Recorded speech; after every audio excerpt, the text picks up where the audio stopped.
Hello po sa inyong lahat. So, welcome again.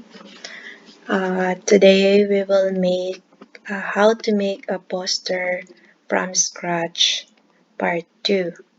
So, if you haven't watched the part 1, just go ahead and watch the part 1.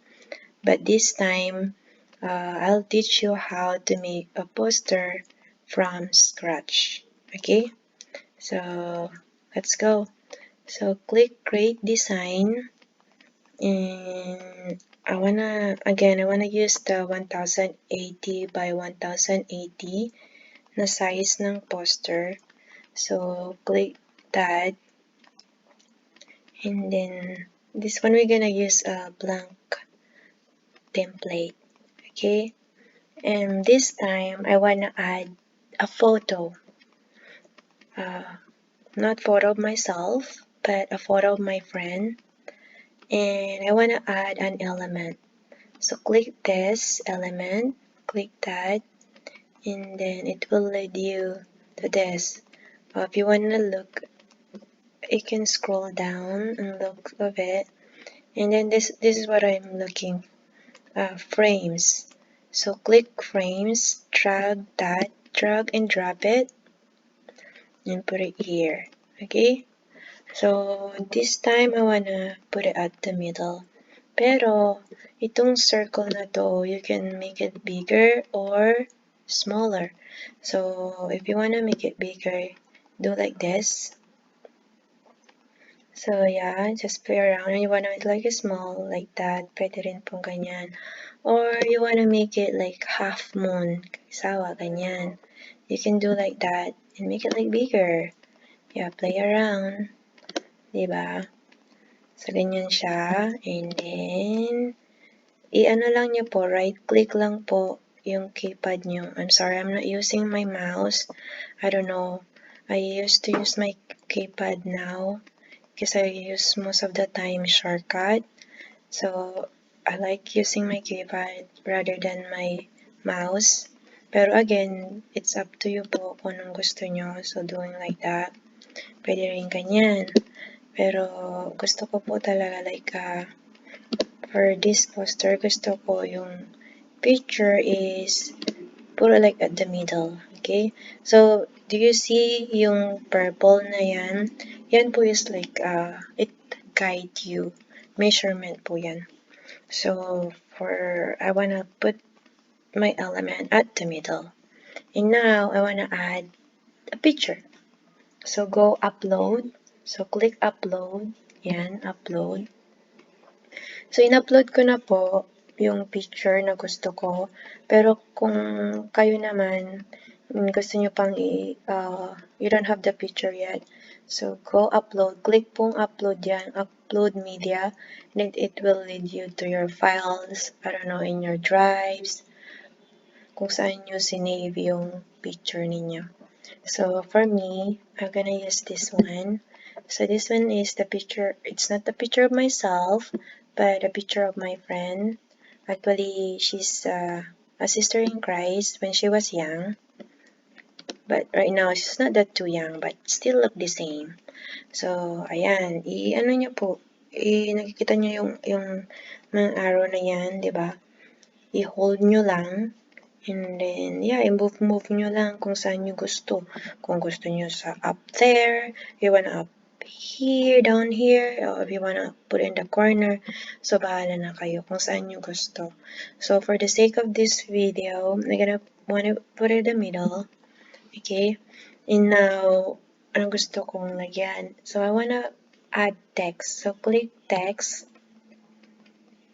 So, ngayon, mayroon silang mga free na mga text. Kung gusto nyong gamitin, yung mga yan, just scroll down and look around kung may magustuhan kayo.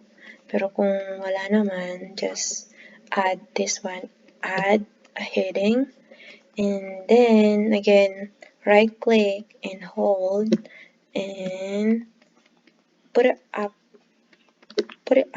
there. I wanna put it up there. Okay?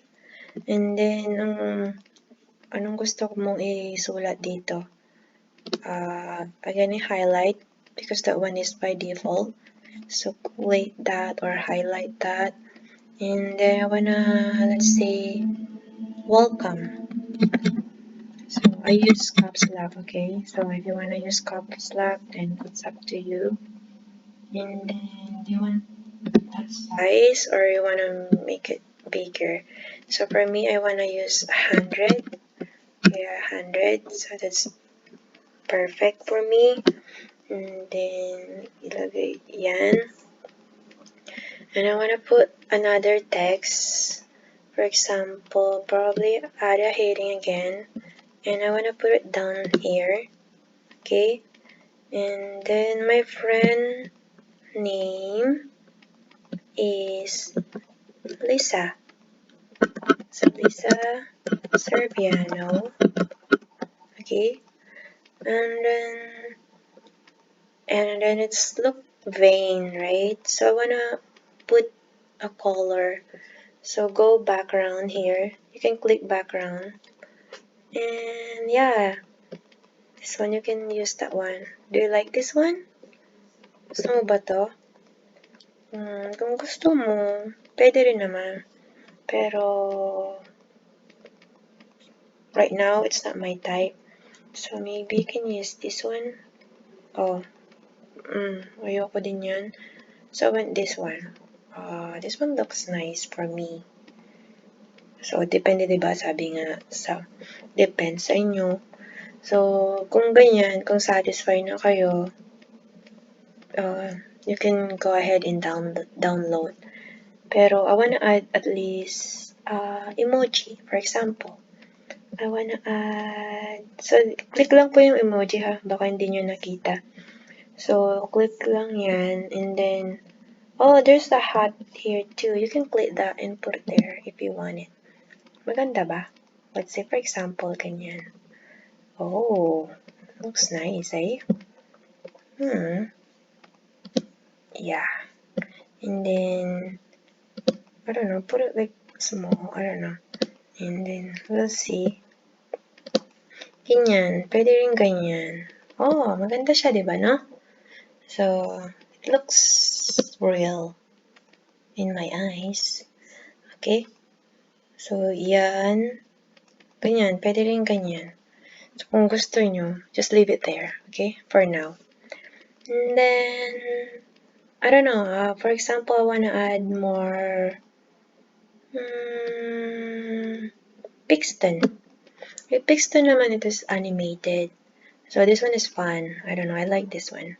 So, just look around kung may magustuhan kayo. And then, for example, you wanna add this one. I like this one. It represents myself. So, dyan lang. Click that. Kung you wanna put it in here, you can put it here. Pero, it looks small, diba? So, I wanna make it bigger. So, yan. Madali. Big, big, big, big. Bigger. Ganyan. Halimbawa, ganyan lang siya. If you want it. Pero kung you don't want it, then just leave it like, no, I don't want it, okay? Do you? Do you want it? No. No, right? So, tanggalin po natin yan. So, are you satisfied with this one? It's simple, right? So, ganito lang po ang gumawa ng poster from scratch. Okay? Thank you for watching. Oh, sorry about that. You can download, okay? Press download again. Click that.